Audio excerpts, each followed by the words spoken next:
আল্লাহ বলছেন ওয়ালা নাবলুয়ান্নাকুম বিশাইইম মিনাল খাউফি ওয়াল জু ওয়া নাকসিম মিনাল আমওয়াল ওয়াল আনফুসি ওয়াস সামারাত ওয়া বাশশিরিস সাবিরিন আল্লাযীনা ইযা আসাবাতহুম মুসিবাতুন ক্বালু ইন্না লিল্লাহি ওয়া ইন্না ইলাইহি রাজিউন। পড়েন সবাই, ইন্না লিল্লাহি রাজিউন। এটা পারেন না? এই যে মানুষ মারা গেলে পড়ে, এটা শুধু মানুষ মারা গেলে পড়ার দোয়া না, এটা কোনো বিপদ আপদের দোয়া। আর মারা গেলে একটু বিপদই, এটাও পড়ে। ইন্না লিল্লাহি,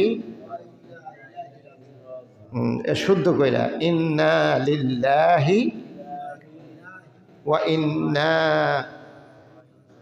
ইলাইহি রাজিউন।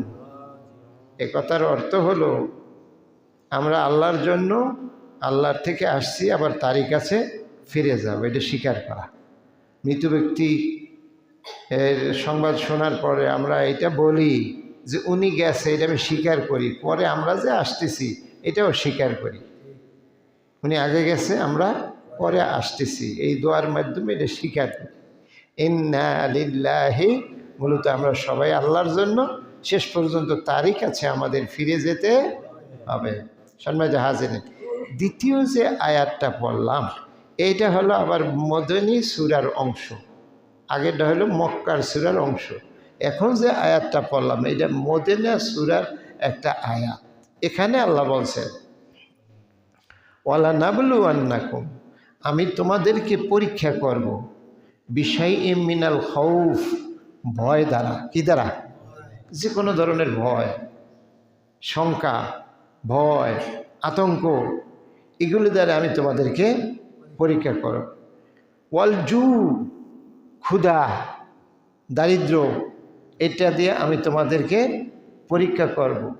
ক্ষুধা দারিদ্র দিয়ে আমি তোমাদেরকে পরীক্ষা করব। ওয়ালা নাবলুয়ান্নাকুম বিশাইইম মিনাল খাউফি ওয়াল জু ওয়া নাকসিম মিনাল আমওয়াল, তোমার ধন সম্পদ, মাল সম্পদ ক্ষতি কইরা তোমারে আমি পরীক্ষা করব। তোমার মাল সম্পদ ক্ষতি হয়ে যাবে। মনে রাখবে, মনে কইরো না যে এইটা এমনিতেই হয়ে গেছে, এটা আমার পক্ষ থেকে পরীক্ষা, আমার পক্ষ থেকে। ওয়াল জু ওয়া নাকসিম মিনাল আমওয়ালি ওয়াল আনফুসি ওয়াস সামারাত, তোমার ফলমূল, ক্ষেত খামার নষ্ট করে দিয়ে আমি তোমারে পরীক্ষা করব।